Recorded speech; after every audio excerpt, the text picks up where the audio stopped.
beneath is the Charing Cross Railway Bridge. Now incorporates two walkways, one either side. The one on this side is the Golden Jubilee walkway. The one on the other side is the Hungerford footbridge. Now as we pass beneath the railway bridge, we also pass over the top of a railway line. This is where the Bakerloo and Northern lines of the London Underground system pass beneath the bed of the River Thames.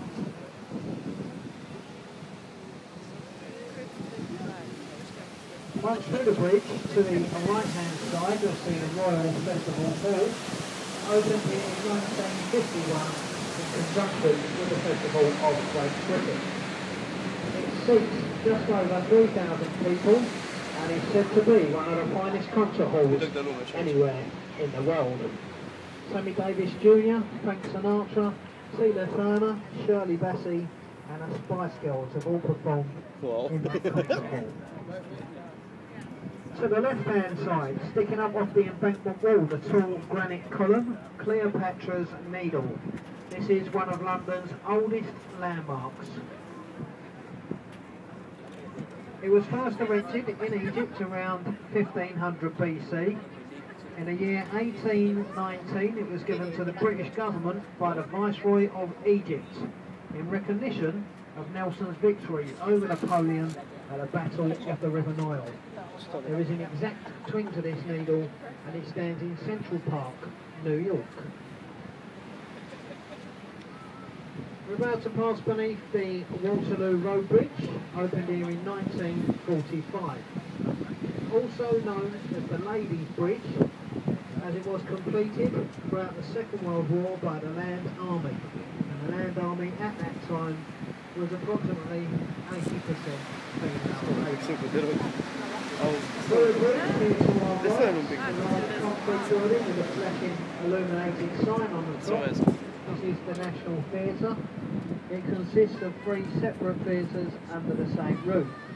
These are the Cottesloe, the Littleton and the 1400-seater Olivier, named after the founder, Sir Laurence Olivier. The building has been voted by several of this country's leading architects to be the ugliest building to stand in London. Prince Charles, he once described the building as looking more like a nuclear power station than a theatre. And let's be quite honest folks, when it comes to ugly things, Prince Charles knows exactly what he's talking about. And of course, I do mean buildings, and not Cruella, I mean Camilla.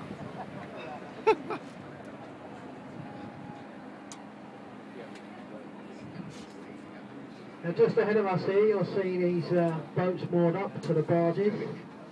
And standing on one of those boats are two men, Bill and Bob, the painters. Bill and Bob have been stranded, so we're just going to pick them up, just take a matter of moments.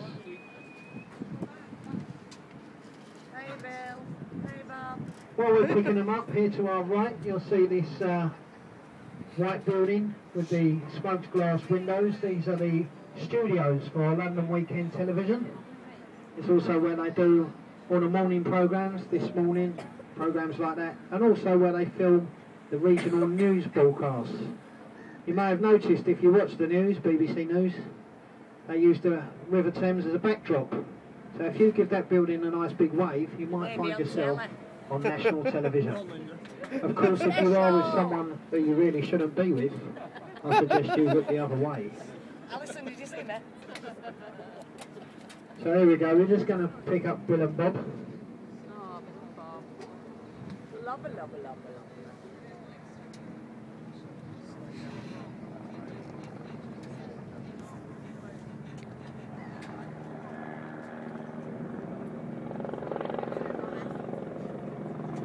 Do I say again on camera?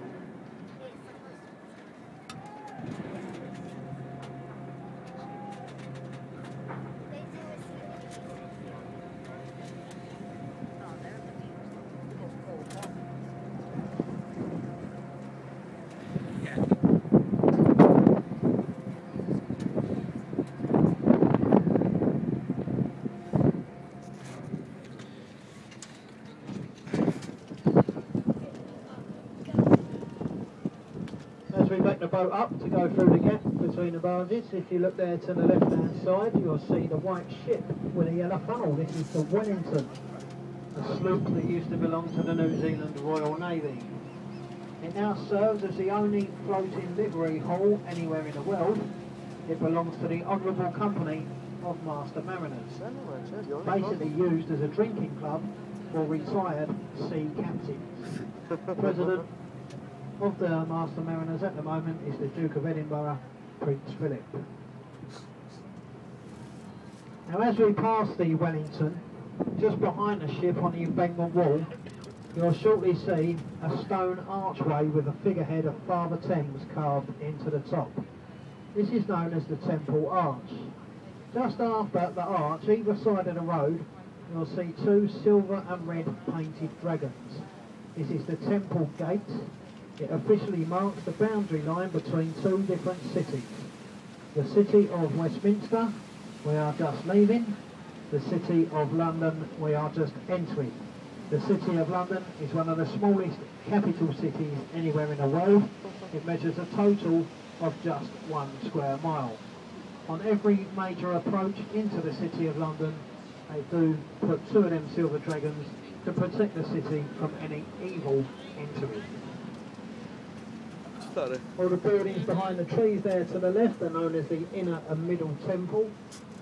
They're all now used as Inns of Court. It's where they train all the top legal profession of this country. Stay looking to the left hand side, just coming up another group of buildings. The first one is a small red brick building that looks a bit like a church. This is the Sion College and Libraries. It's a library for the Anglican clergy. Housed within this building are just over 100,000 rare and religious manuscripts. This does include some of Queen Victoria's own personal diary and a first ever Bible translated into English and printed on William Caxton's press. The large square stone building next door with a green sloped roof, the black pinnacle on the top, that's the old City of London School for Boys.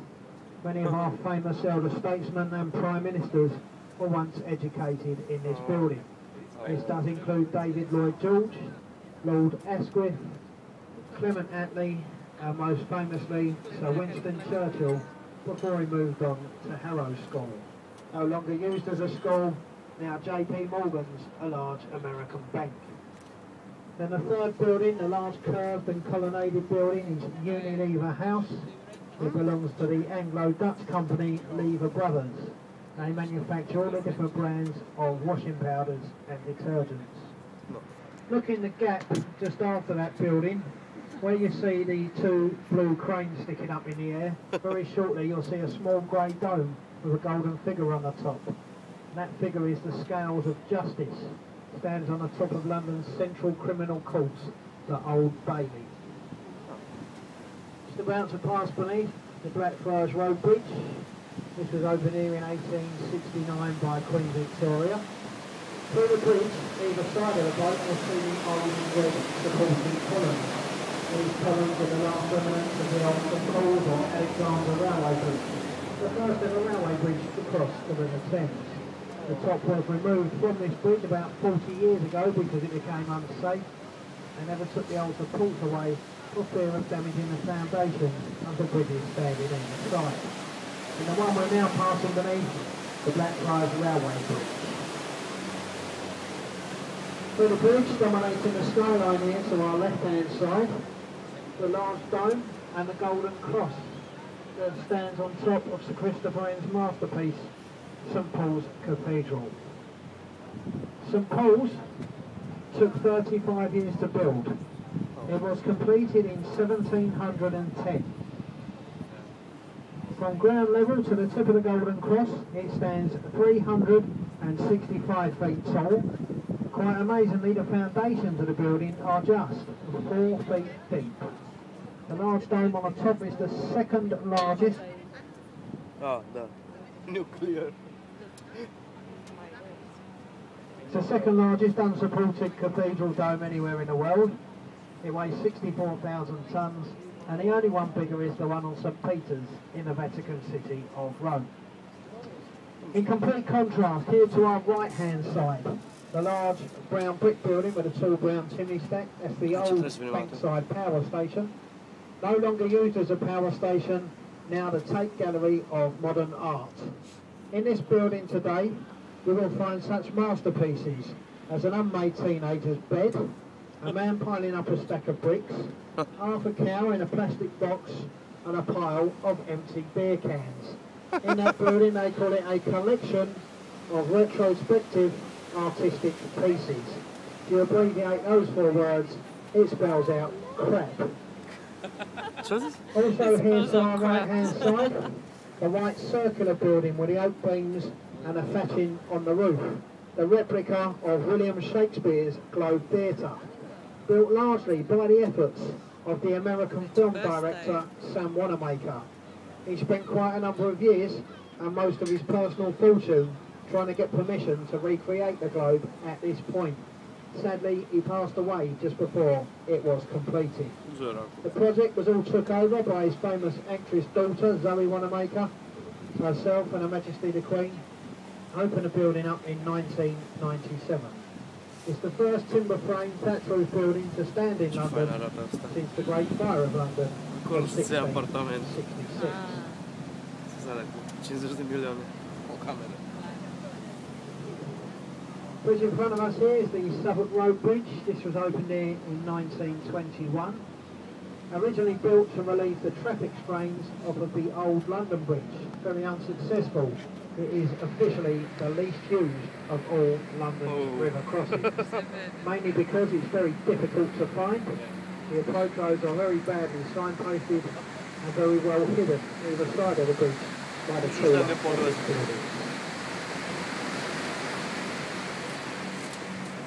Now through the bridge, to the right hand side, you'll see a very famous old Thameside pub. This one is called the Anchor of Bankside. There has been an anchor on this site since the year 1613. In the original wooden building, Shakespeare and his players had a changing room in the attic, which they used before they performed at the original Globe Theatre, which once stood just behind the Anchor pub, there to our right hand side. The pub was also often used by Samuel Pepys and Dr. Johnson, 2 of London's 17th century diaries. Just passing beneath the Cannon Street Railway Bridge, Cannon Street Station is above the bridge there to our left hand side.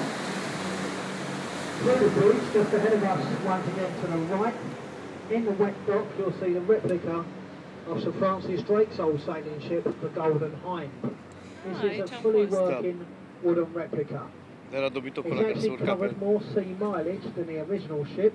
This one has been round the world twice, where of course the original only has done it once.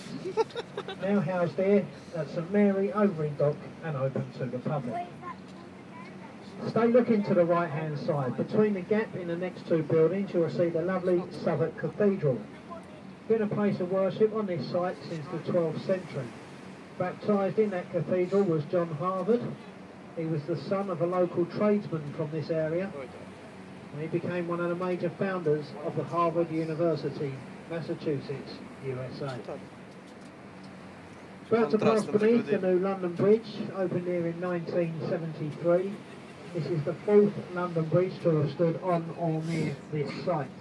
The first one was constructed here almost 2,000 years ago by the Romans.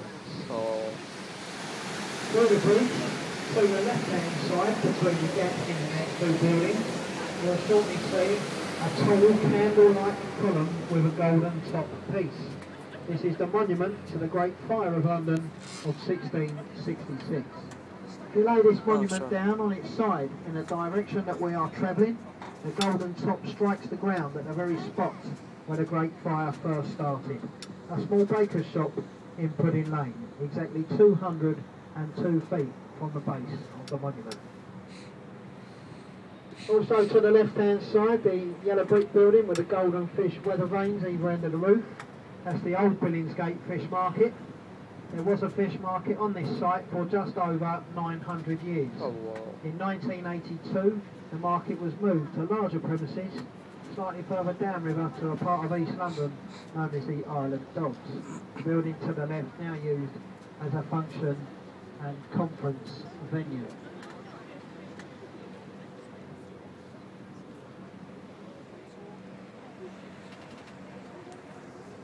Behind the blue railings and the trees there to our left, the large palace-like building is called Waterguard House, and this is the home of Her Majesty's Customs and Excise, the main London Customs building.